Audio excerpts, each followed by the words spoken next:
తెలంగాణ భవన్లో మీడియాతో మాజీ మంత్రి హరీష్ రావు మాట్లాడుతున్నారు. ఆ లైవ్ చూద్దాం. రేవంత్ ప్రభుత్వం మహిళలకు విడుదల చేయలేదు. ఇది రేవంత్ రెడ్డి గారు మహిళల్ని మోసం చేస్తూ ఉన్నాడు. మహిళా దినోత్సవం నాడు కూడా నిజం చెప్పవా రేవంత్ రెడ్డి? పచ్చి అబద్ధాలు, నోరు తెరిస్తే అబద్ధాలు. అందుకే అన్న నేను అబద్ధానికి అంగిలాగు దొడికితే రేవంత్ రెడ్డి లెక్క ఉంటుంది అని అనవలసి వస్తుంది. ఇక మళ్ళీ కేసు పెడితే పెడతాడు కావచ్చు. ఎందుకంటే ఎప్పుడు నేను ఎగవేతల రేవంత్ రెడ్డి అంటే ఒక కేసు పెట్టిండు నా మీద, ఇప్పుడు ఇంకో కేసు పెడతాడు కావచ్చు. కానీ నిజమే కదా, నేను చెప్పిన దాంట్లో అబద్ధం ఏముండదు. ఇప్పుడు ఇది ఒక్కటే చెప్పిన ఇంక 5 నిన్న ఒక్క మీటింగ్ 5 చూపిస్తే ఇప్పుడు మీకు నేను. మొదటిది, ఇప్పుడు 21,000 కోట్లకు వడ్డీ లేని రుణం అనేది మోసం, దగా. నేను ఇది అసెంబ్లీ ప్రొసీడింగ్తో చూపించిన, వాటికి చెప్పలే. అసెంబ్లీలో రాష్ట్ర ప్రభుత్వ సమాధానంతో నేను చెప్తున్నా. నేను అడుగుతున్నా రేవంత్ రెడ్డి గారు, ఒకవేళ నువ్వు చెప్పిందే నిజం అనుకో, 21,000 కోట్లకు రేవంత్ రెడ్డి గారు వడ్డీ లేని రుణం ఇచ్చిండు అనుకో, నువ్వు ఇచ్చుంటే ఒక వైట్ పేపర్ రిలీజ్ చేయి, శ్వేతపత్రం విడుదల చేయి. ఎన్ని వేల కోట్ల అప్పులు ఇచ్చినావు, ఏ గ్రూప్ ఎంత తీసుకున్నది, ఏ గ్రూపుకు, ఏ మండలానికి, ఏ జిల్లాకు ఎంత వడ్డీ లేని రుణం విడుదల చేసినావో మొత్తం 21,000 కోట్లకు సంబంధించిన వైట్ పేపర్ రిలీజ్ చేయి. వైసాబ్ మీకు తెలియంది ఏముంది? 21,000 కోట్లకు వడ్డీ లేని రుణం అంటే 12% ఇంట్రెస్ట్ అంటే 2,100 కోట్ల రూపాయలు ఇవ్వాలి కదా, ఇచ్చినావా?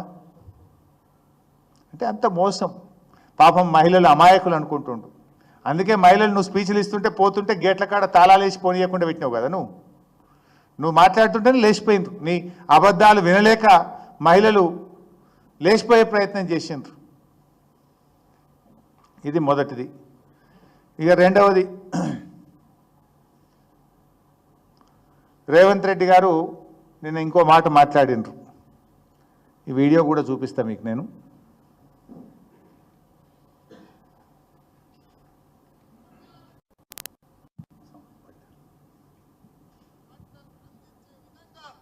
ఈరోజు బట్టలు కుట్టించే కార్యక్రమం మా ఆడబిడ్డలకి ఆనాడు 25 రూపాయలు ఉండే కుట్టుగోలు, మరి ఈనాడు మా ఆర్థిక మంత్రి బట్టి విక్రమార్క గారు దాన్ని 75 రూపాయలకు పెంచి మా ఆడబిడ్డలకు గిట్టుబాటు కావాలి, లాభసాటిగా ఉండాలి.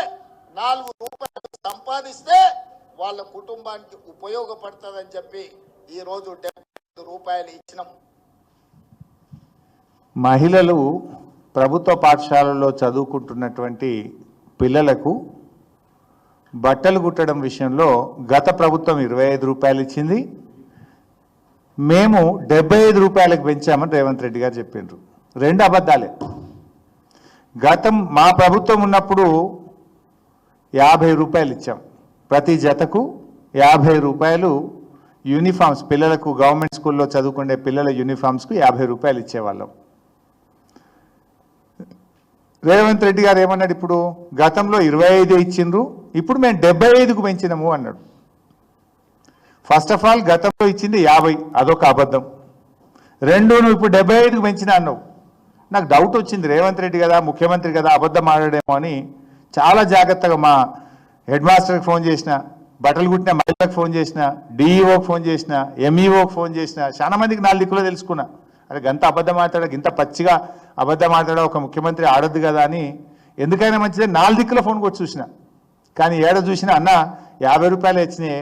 ఇదివరకు కేసీఆర్ సార్ ఉన్నప్పుడు ఎట్లయితే 50 రూపాయలు వచ్చినాయో, ఈ గవర్నమెంట్ వచ్చినాక కూడా 50 రూపాయలే వచ్చినాయి, ఏ ఊళ్ళో కూడా 75 రూపాయలు రాలేదు అన్నాడు. రేవంత్ రెడ్డి, నీ మాట మీలో ఏమైనా నిజం ఉంటే ఇయ్యి 75 రూపాయలు ఇప్పటికన్నా, రిలీజ్ చేయి డబ్బులు. ఒకవేళ ఇచ్చుంటే ఎక్కడిచ్చినావు, ఏ జిల్లాలు ఇచ్చినావు, ఏ స్కూల్కి ఇచ్చినావు, వివరాలు చెప్పు అని చెప్పి నేను డిమాండ్ చేస్తున్నా. ఎందుకు ఇంత పచ్చి అబద్ధాలు మాట్లాడుతావు? నవ్వుకోరా కింద ఉన్న మహిళలు? ఆ మహిళలే కదా కుట్టింది. నువ్వు ఆ మహిళలకు కింద కూర్చున్నారు, నీ ముంగట మైక్ ఉన్నది కదా అని నోటికి వచ్చినట్టు మాట్లాడితే మనసులో తిట్టుకోరా నిన్ను? నువ్వు పచ్చి అబద్ధాలు మాట్లాడుతున్నావు అని అనుకోరా నిన్ను?